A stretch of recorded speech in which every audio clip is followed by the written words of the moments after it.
आजच्या कार्यक्रमाच्या अध्यक्षा माननीय सौ मेघना दीदी साकोरे बोर्डीकर, राज्यमंत्री, महाराष्ट्र राज्य तथा पालकमंत्री,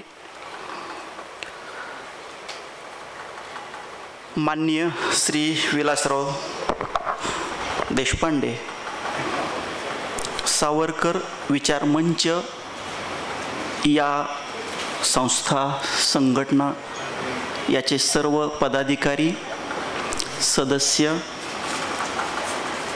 आणि जमलेले सर्व सावरकर प्रेमी श्रोते, विद्यार्थी विद्यार्थिनी, बंधू भगिनी, आल्या आल्या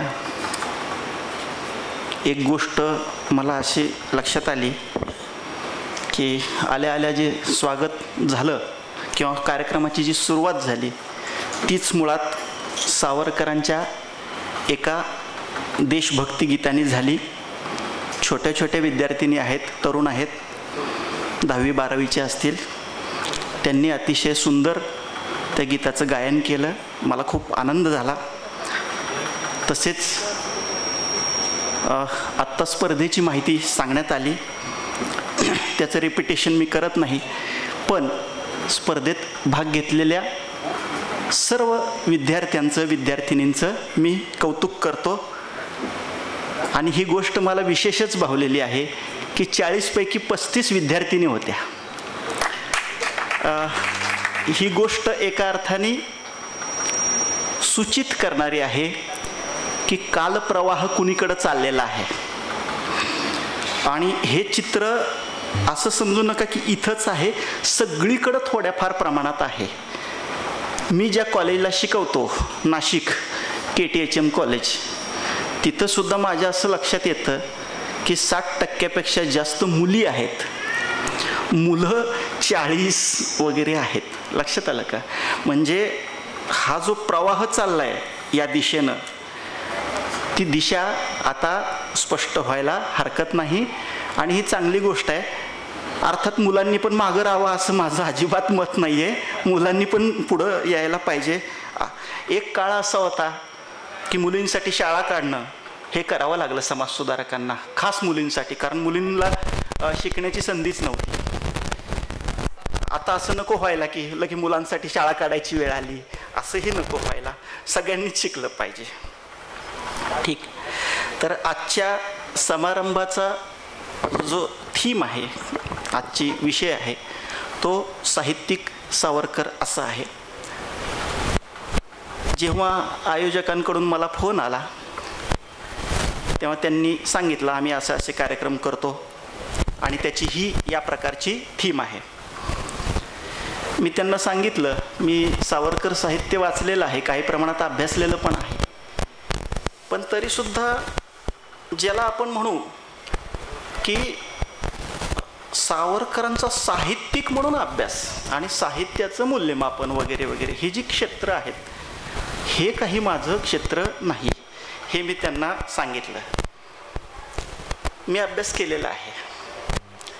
एक इतिहासाचा विद्यार्थी म्हणून सावरकरांचं इतिहास लेखन हा माझ्या अभ्यासाचा विषय आहे. सावरकर ॲज अ आयडियालॉग, एक प्रकारचे विचारवंत, एक नवीन विचार प्रणाली जन्माला घालणारे, या दृष्टीने मी अभ्यास केलेला आहे. म्हणजे वैचारिक क्षेत्राचा अभ्यास, मग त्यात त्यांचं समाजकारण असेल, इतर असेल, सगळंच अशा प्रकारचा अभ्यास करण्याचा मी प्रयत्न केलेला आहे. त्यामुळं मी जे बोलेन ते मुख्यतः थोडंसं तिकडं जाणारं असेल, हे तुम्ही गृहीत धरा. इथं मला सावरकरांच्याच एका कवितेची आठवण येते. हां, मी म्हणजे त्या अर्थाने साहित्याचं मूल्यमापन करणार नसलो तरी साहित्य आवडतं का? आवडतं. साहित्य म्हणून पण मला सावरकरांचं साहित्य आवडतं आणि त्याचा मी पुरेपूर आनंद पण घेत असतो.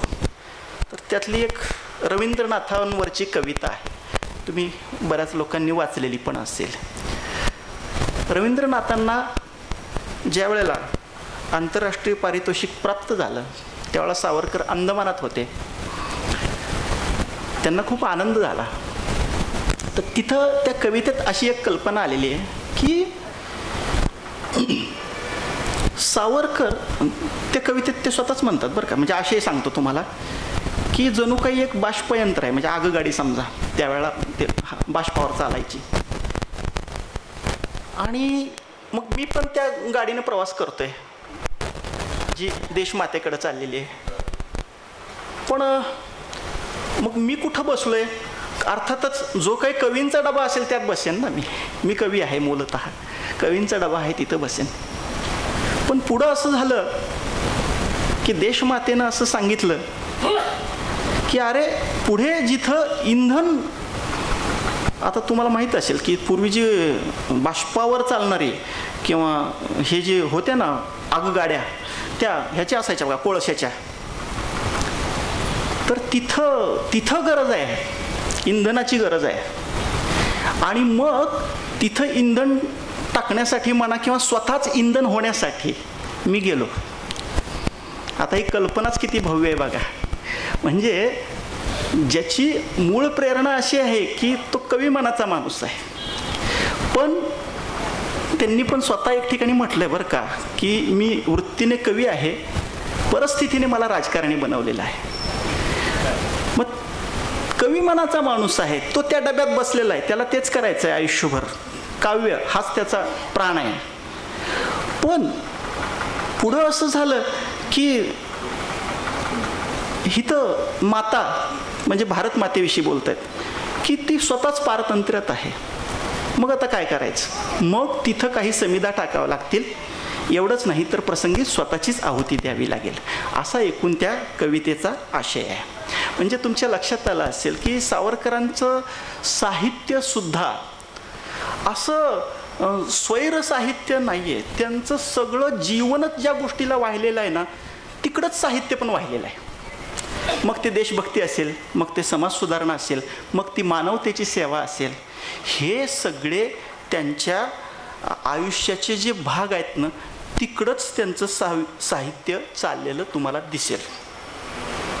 आता पुढे एक आपण असा थोडासा प्रश्न उपस्थित करूया की ठीक आहे, सावरकरांनी हे केलं ते केलं. आता आपण सगळ्यांनी ऐकलेलं आहे, सावरकरांनी क्रांतिकार्यात भाग घेतला. सावरकरांना 50 वर्षाची शिक्षा झाली. त्यांनी कोलो ओढला, अंदमानात हाल भोगले, खूप गोष्टी केल्या. त्यांनी काव्य केलं, हे केलं, ते केलं, ते केलं. मुद्दा असा आहे, सावरकरांनी हे जे केलंय किंवा सावरकरांविषयी आपण जे आज आठवणी काढतोय, त्याचा नेमका आज उपयोग काय आहे, हा प्रश्न थोडासा वृक्ष वाटू शकेल, थोडासा नको तेवढा कोरडा आणि व्यावहारिक वाटू शकेल. पण असा प्रश्न विचारला जाऊ शकतो, या विचारला जाण्यात काहीच चूक नाही. आणि तुम्हाला परत सांगतो, बुद्धिवादाचं जे मूलभूत तत्व आहे ते असं आहे की कोणताही प्रश्न जर तो पुरेशा गांभीर्याने विचारलेला असेल तर तो चुकीचा नसतो. नाही तर न्यूटननं विचारलेला प्रश्न अक्षरशः मूर्खपणाचा ठरेल. वरली वस्तू खालीच पडणार आहे ना, का ती काय वर जाणार आहे काय, कुणी असं म्हणेल. पण तसं नाही. तो प्रश्न त्यांनी विचारला, एवढंच नाही तर तो प्रश्न पुरेशा गांभीर्याने विचारला. म्हणून कोणताही प्रश्न जेव्हा आपण विचारतो, मग तो समोरच्याला कोरडा वाटेल, कदाचित असं वाटेल की अरे हे काय भावना दुखावणारं चाललंय सगळं, असं वाटू शकेल. पण हे पहा, बुद्धिवादात प्रश्नाला पर्याय नाही. हा, प्रश्नांची उत्तरं शोधावी लागतात. तर सावरकरांच्या जीवनात सुद्धा अशा खूप गोष्टी आहेत ज्या महत्त्वाच्या आहेत, आज सुद्धा महत्त्वाच्या वाटतात. पण तरीसुद्धा एक गोष्ट कधीही लक्षात ठेवली पाहिजे की सर्व गोष्टी सारख्याच महत्त्वाच्या नसतात. प्राधान्यक्रम असतो काहीतरी. साधं असं विचार करा, सावरकर जेव्हा तिथं संघर्ष करत होते, काहीतरी प्रश्न घेऊन भांडत होते, बरोबर आहे का. कुठला ना कुठला प्रश्न, पारतंत्र्याचा प्रश्न असेल, सामाजिक सुधारणांचा प्रश्न असेल, हिंदू मुस्लिम प्रश्न असेल, असे कितीतरी प्रश्न असतील, ते प्रश्न घेऊन कुठंतरी संघर्ष करत होते. मग असं होतच ना हो, की त्यातले काही प्रश्न आज मिटलेले असतात, काही प्रश्न अजूनही शिल्लक असतात. म्हणून कोणत्याही थोर व्यक्तीविषयी विचार करताना आपण हा प्रश्न नेहमी विचारला पाहिजे की त्यांच्या विचारांमधलं आज प्रस्तुत काय आहे, आज रेलेव्हंट काय आहे. आणि माझ्या सगळ्या आजच्या बोलण्याचा जो काही फोकस आहे किंवा केंद्रबिंदू आहे तो मला असाच ठेवायचा आहे की सावरकरांच्या एकूण व्यक्तिमत्वातलं, त्यांनी केलेल्या कृतीमधलं, त्यांनी केलेल्या विचारांमधलं आज प्रस्तुत काय आहे, आज त्याचा उपयोग काय आहे. रोकडा प्रश्न आहे, आज उपयोग काय आहे. आज उपयोग नसेल तर माझं म्हणणं आहे की सावरकर टाकून द्यायला पाहिजे. म्हणजे कुठल्याही थोर व्यक्तीविषयी आहे पूर्णपणे आदर राखून सांगतो. कोणतीही थोर व्यक्ती समजा आज त्याच्या विचारांचा नसेल उपयोग आणि तरी पण थोर आहे असं असू शकतं बरं का. काळाच्या ओघात ते प्रश्न मिटलेले असतात किंवा कालबाह्य झालेले असतात, त्यामुळे ते मुद्देही कालबाह्य झालेले असतात. मग आपण काय करावं, सावरकरांच्या शब्दात सांगतो तुम्हाला. सावरकरांनी काय म्हटलंय माहिती आहे का, थोर व्यक्तीला वंदन करावं, आदरणीय, वंदनीय, पूजनीय मानावं नाही असं नाही, पण ते परमप्रमाण मानावं का, नाही मानावं. तिथं आपल्या बुद्धीने विचार केला पाहिजे असं सावरकरांनी म्हटलंय. तर तोच धागा पकडून मी असं म्हणेन की ठीक आहे, एखादी व्यक्ती थोर असते पण त्याचे विचार आज रेलेव्हंट नसतात, सोडून दिले पाहिजेत, सोडून दिले पाहिजेत. उपयोग काय त्याचा, ठीक आहे. मग आता सावरकरांच्या जीवनात असं काय आहे की आज रेलेव्हंट आहे. आता उदाहरणार्थ एक साधं घेऊ आपण. त्यांनी स्वातंत्र्य लढा लढला, त्यांनी अंदमानात भोगलेले कष्ट. आता हे बघा, ह्यातला बराचसा भाग आज इतिहासाचा भाग झाला. इतिहास म्हणून तो प्रेरणा देत राहीलच, याच्यात काहीही शंका नाही. पण तरीसुद्धा वास्तव हेच उरतं की ते इतिहास जमा झालेलं कार्य आहे. कारण 1947 साली इंग्रज सोडून गेले, तो प्रश्न मिटला, तो प्रश्न मिटला. मग आता असा विचार करा की जे असं काय काय आहे की जे दीर्घ पल्ल्याचं आहे, जे लांब पल्ल्याचं आहे.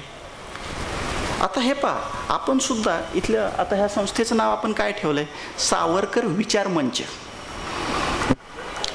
आता विचार मंच ठेवताना काहीतरी विचार केलाच असेल ना, उघड गोष्ट आहे, उगाचच ठेवलेलं नसणार आहे. कोणताही थोर व्यक्तीचा जो वारसा असतो तो आपल्याला जरी वरवर असं वाटत असलं की त्यांनी काय आयुष्यात केलं, कृतींचा वारसा असतो.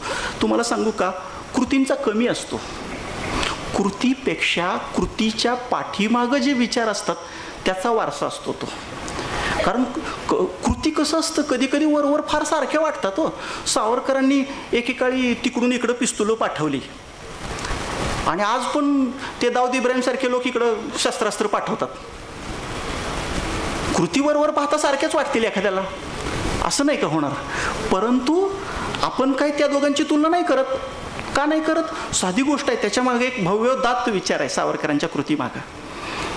आणि हे गुन्हेगार लोकांचं काही सोडून द्या, विचार करण्याची सुद्धा गरज नाही, ठीक. तर मुद्दा असा आहे की विचार ही सगळ्यात महत्त्वाची गोष्ट असते. म्हणून का नाही, आमच्या इतिहासाच्या क्षेत्रात एक फार मोठे इतिहासाचे तत्ववेत्ते होऊन गेले, त्यांचं नाव आहे R.G. कॉलिंगवूड. ते असं म्हणतात की सर्व इतिहास एका अर्थाने विचारांचा इतिहास असतो. म्हणजे इतिहास घडतो, माणसं इतिहास घडवतात आणि काही ना काही त्यांच्या वर्तनातून इतिहास घडत असतो. पण आपल्याला जरी ते बाह्य वर्तन दिसत असलं, ते महत्त्वाचं वाटत असलं, त्यातल्या गोष्टी आपल्याला रोमांचक वाटत असल्या, तरीसुद्धा त्या वर्तनाच्या पाठीमागं त्या व्यक्तींच्या प्रेरणा काय होत्या, ते विचार काय होते, हे जास्त महत्त्वाचं असतं. भारतीय प्रबोधनाकडे जरा येऊया आपण. भारतीय प्रबोधनाकडे आलो की आपल्या असं एक लक्षात येतं की 2-3 महत्त्वाचे प्रवाह आहेत 19व्या शतकात निर्माण झालेले. मी ते प्रवाह पाडताना म्हणजे त्याचं क्लासिफिकेशन, वर्गीकरण करताना धर्माच्या आधारे केलेलं आहे. म्हणजे असं की धर्माच्या बाबतीत त्या व्यक्तींचे विचार कसे होते, काय होते त्याच्या संदर्भात. उदाहरणार्थ एक प्रवाह असा आहे, महर्षी दयानंद सरस्वती, सगळ्यांनी नाव ऐकलं असेल. हा प्रवाह असा आहे, वेदांचं महत्त्व प्रतिपादन करणारा, वेदांचं प्रामाण्य मानणारा, ग्रंथ प्रामाण्य मानणारा अशा प्रकारचा आणि समाज सुधारणा करू इच्छिणारा असा प्रवाह आहे. पुन्हा न्यायमूर्ती रानडे यांच्यासारख्यांचा पण एक प्रवाह आहे. तो प्रवाह कसा आहे, तो कुठल्याही धर्मग्रंथाला प्रमाण मानत नाही, पण आपल्या धर्मपरंपरेला विशेषतः भागवत धर्माला धरून अशा प्रकारे चालणारा असा न्यायमूर्ती रानड्यांचा प्रवाह आहे. महाराष्ट्रात आणखीन एक महत्त्वाचा प्रवाह आहे, तो म्हणजे महात्मा फुले यांचा प्रवाह. त्याचं काय वैशिष्ट्य आहे? त्याचं वैशिष्ट्य असं आहे, वैदिक धर्माला विरोध करणारा, अवैदिक परंपरा मानणारा, परंतु स्वतंत्रपणे पर्यायी धर्मविचार मांडणारा अशा प्रकारचा एक वेगळ्या प्रकारचा प्रवाह महात्मा फुल्यांनी सत्यशोधक समाजामार्फत सुरू केला. आता प्रश्न असा आहे की सावरकर यातल्या कोणत्या प्रवाहात पडतात? तर आणखीन एक प्रवाह आहे, त्याची थोडीशी माहिती दिली पाहिजे. आपल्याला आगरकर माहिती आहेत. आगरकरांचं म्हणणं धर्माच्या बाबतीत असं आहे की धर्म ही सर्व जीवन व्यापणारी गोष्ट आहे. म्हणजे आता साधं बघा ना, आपण उजव्या हाताने जेवायचं का डाव्या हाताने जेवायचं धर्माने ठरवलेलं असतंय. आत्ताच्या नव्या पिढीला हे कळणार नाही कदाचित, मागच्या पिढीला वगैरे माहीत असेल की डाव्या हाताने जेवणाऱ्या मुलांना अक्षरशः मार खावा लागत होता. मी डावखुराच आहे, मला नाही मार खावा लागला, मी अलीकडचं आहे जरा, परंतु माझ्या पिढीत सुद्धा असे लोकांनी मार खाल्लेले आहेत. ठीक, मुद्दा असा की धर्म तुमच्या जीवनावर समग्रपणे प्रभाव टाकणारी गोष्ट आहे. मग आगरकरांचं म्हणणं काय आहे की समाज सुधारणा करताना, आधुनिकीकरणाकडे जाताना तुम्हाला काय करावं लागेल? धर्मचिकित्सा करावी लागेल. आणि धर्मचिकित्सा करत करत मानवी जीवन आणि मानवी मन धर्ममुक्त करणं हे आगरकर परंपरेचं वैशिष्ट्य आहे. सावरकर तुम्हाला सांगतो याच परंपरेचे पुढचे पाईक आहेत. कित्येक लोकांची थोडीशी गैरसमजूत अशी आहे की सावरकर टिळक परंपरेतले आहेत. तर तुम्हाला सांगतो, धर्म हा विषय जर केंद्रस्थानी ठेवून विचार केला तर सावरकर अजिबात टिळक परंपरेतले नाहीत, ते आगरकर परंपरेतले आहेत. आणि तीच परंपरा त्यांनी पुढं चालवलेली आहे. त्यांनी स्वतःसुद्धा आत्मचरित्रात असं म्हटलेलं आहे की राजकीय बाबतीत आम्ही टिळकांचे अनुयायी होतो आणि सामाजिक बाबतीत आगरकर रानडे यांचे अनुयायी होतो असं म्हटलंय त्यांनी. परंतु त्यांची विचारधारा जेव्हा आपण काटेकोर तपासून बघतो तेव्हा आपल्याला असं लक्षात येतं की सावरकर आगरकर मार्गाचे पुढचे म्हणू आपण पुढची आवृत्ती आहे असं. तर त्यांच्या विचारांचं वैशिष्ट्य आपल्याला काय काय सांगता येईल? काही थोड्या गोष्टी आहेत, मी तुम्हाला हे करतो. पहिली गोष्ट म्हणजे बुद्धिवाद. आता शब्द ते स्वतः वापरताना बुद्धिवाद हा शब्द जास्त वापरत नाहीत, ते विज्ञाननिष्ठा वापरतात. हां, कित्येकांना असं वाटतं की विज्ञाननिष्ठा म्हणजे काय, तर अमुक अमुक यंत्र निर्माण करायची, तंत्रज्ञानात प्रगती करायची वगैरे वगैरे, ही म्हणजे विज्ञाननिष्ठा नाही. निदान ते गाभ्याचं तत्त्व नाही. विज्ञाननिष्ठा म्हणजे काय, कोणतीही गोष्ट पुराव्याशिवाय न स्वीकारणं, प्रत्येक गोष्टीला प्रश्न विचारणं, संशय व्यक्त करणं, प्रत्येक गोष्टीचा पुरावा मागणं आणि बुद्धीच्या निकषावर घासून प्रत्येक गोष्ट घेणं, हे विज्ञाननिष्ठेचं तत्व आहे. सावरकर जेव्हा विज्ञाननिष्ठा म्हणतात, आता तुम्ही सावरकरांची पुस्तकं वाचली असतील काहींनी तरी, विज्ञाननिष्ठ निबंध नावाचे पुस्तक आहेत. त्याच्यात तंत्रज्ञानाचे उल्लेख अक्षरशः अपवादाने आहेत, अक्षरशः अपवादाने आहेत. सगळे विषय सामाजिक घेतलेले आहेत. गायीसारखा विषय घेतलेला आहे, त्यात विज्ञानाचा डायरेक्ट काही संबंध नाही. सावरकरांनी थेट विज्ञानावर फार कमी लिहिलेलं आहे, जवळजवळ नाही. विज्ञान तंत्रज्ञान हा सावरकरांचा विषय नाही. सावरकरांचा विषय काय आहे, विज्ञान ज्याच्या आधारे वाढतं किंवा ज्या मनोवृत्तीमुळं वाढतं ती मनोवृत्ती निर्माण करणं, त्याला विज्ञाननिष्ठा असं ते म्हणतात, त्याला ते बुद्धिवाद म्हणतात. म्हणजे एखादी गोष्ट आपल्याला धर्मग्रंथांनी सांगितली, आपल्याला धर्म परंपरेने सांगितली म्हणून स्वीकारायची नाही, तर आपल्या मानवी बुद्धीला पटली तरच स्वीकारायची. हे सावरकरांचं मूलभूत तत्व आहे. आणि त्यांनी स्पष्ट म्हटलेलं आहे की वेद असो, बायबल असो, कुराण असो, यातली कोणतीही गोष्ट आम्ही केवळ ते ग्रंथ अपौरुषेय आहेत किंवा ईश्वरोक्त आहेत म्हणून आम्ही स्वीकारणार नाही, तर त्यातली त्या गोष्टींना सबळ पुरावे समजा असतील तर ते आम्ही स्वीकारू, म्हणजे सत्य म्हणून स्वीकारू जर असतील पुरावे तर. आणि जर चुकीचे ठरले तर शांतपणे आम्ही नाकारू. आम्ही फार तर काय करू की हे बाबा आमच्या पूर्वजाचे ग्रंथ आहेत, आम्हाला त्यांच्याविषयी आदर आहे, आदरपूर्वक आम्ही बाजूला सारू. पण आम्ही बाजूला सारूच, कारण वेद समजा 5000 वर्षापूर्वी निर्माण झाले. सावरकर म्हणतात की 5000 वर्षापूर्वी जे काही माणसाचं ज्ञान होतं त्या ज्ञानाच्या प्रकाशात वेद थोर असतीलही, पण आता 20वं शतक आलं.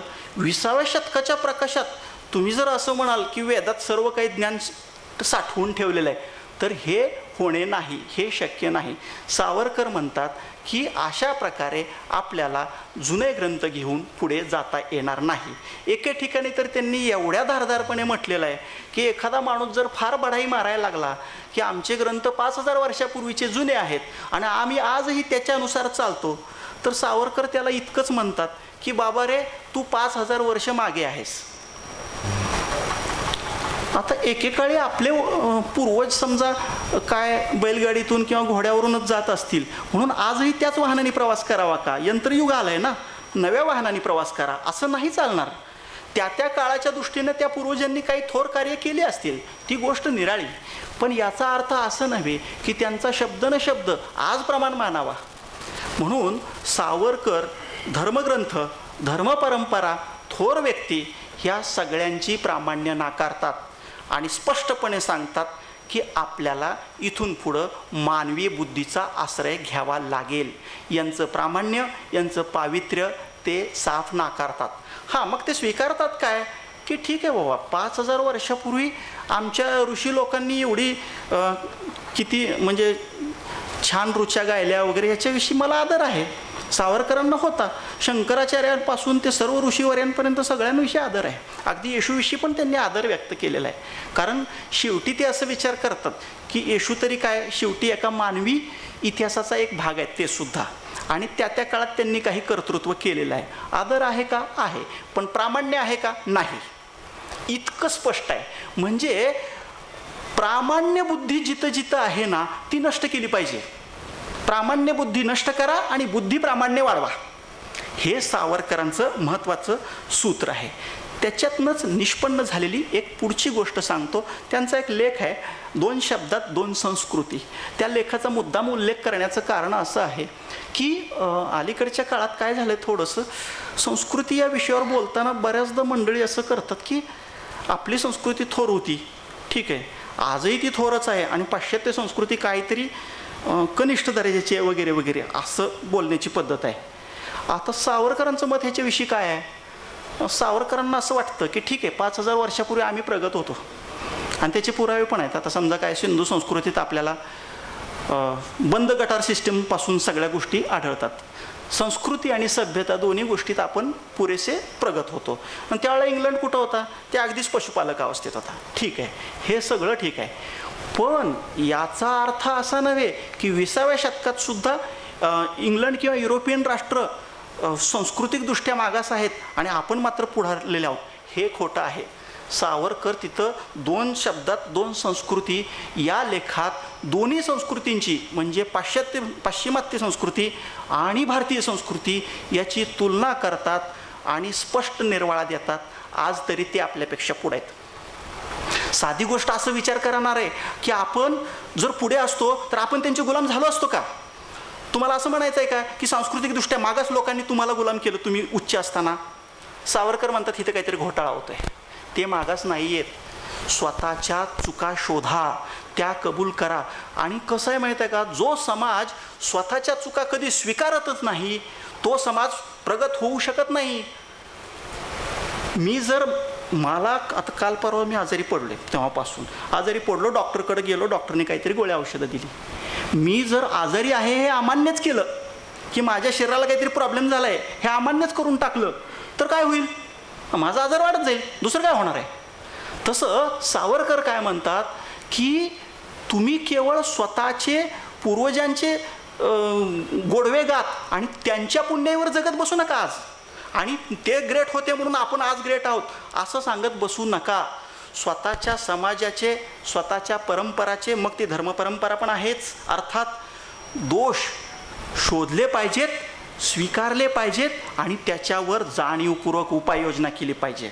जर आपण स्वतःच्या समाजाचे, आपल्या परंपरेचे दोष आपण कधी मान्यच केले नाहीत तर ते दोष कधी जाणारच नाहीत. आम्ही जर म्हणलो असतो नाही आमच्याकडे जातीव्यवस्था नाहीच आहे, काय झालं असतं? जातीव्यवस्थेविरुद्ध आंदोलन करण्याची गरजच नाही.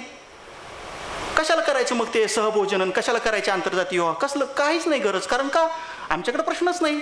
आम्ही जर असं म्हटलो असतो की आमच्याकडे स्त्रियांना दुय्यम वागणूक देतात का? नाही देत, संपला विषय. आमच्याकडे काय स्त्रियांना देवी म्हणून पूजतात असं आम्ही समजूत करून घेतली, होईल काय? स्त्रियांसाठी काय करण्याचा मुद्दा संपून जाईल. लक्षात येते का तुमच्या? म्हणजे भारतीय लोकांकडनं बऱ्याचदा काय गफलती होतात बघा, की माणसं दोष मान्यच करत नाहीत आणि त्यातल्या त्यात जे राष्ट्रवादी आहेत त्यांच्याविषयी हा प्रॉब्लेम विशेषत्वाने होतो. आता हिथं एक लक्षात घ्या, सावरकर राष्ट्रवादी आहेत, नुसते राष्ट्रवादी नाही, कडवे राष्ट्रवादी आहेत, इतके की क्रांतिकारक आहेत, सशस्त्र क्रांतिकारक आहेत. असं असून सुद्धा त्यांना स्वतःचे दोष कबूल करायला कसलीही लाज वाटत नाही. कारण त्यांचा विश्वास आहे स्वतःचे दोष कबूल केले पाहिजेत, ते नीट शोधले पाहिजेत, त्याच्यावर नीट उपाययोजना केली पाहिजे, त्यात आपली प्रगती आहे. आणि त्याच्यामुळं आपण स्वतःच्या समाजाचा तेजोभंग करतो असं सुद्धा त्यांना वाटत नाही. ते म्हणतात की का तेजोभंग व्हावा, उलट आपण आपले दोष नीट करतोय, मग आपली जी काही समाज म्हणून हे आहे, स्ट्रेंथ आहे किंवा ताकद आहे, शक्ती आहे, ती यातून वाढणार आहे असं सावरकरांना वाटतं. आणि म्हणूनच त्यांनी जी काही एक ॲक्शन प्लॅन सांगितला सामाजिक सुधारणेच्या बाबतीत, तुम्ही बघा त्यांनी कसा उल्लेख केला आहे की आपल्या 7 स्वदेशी बेड्या, त्याच्यात व्यवसाय बंदी आहे, वेदोक्त बंदी आहे, सिंधू बंदी आहे, रोटी बंदी आहे,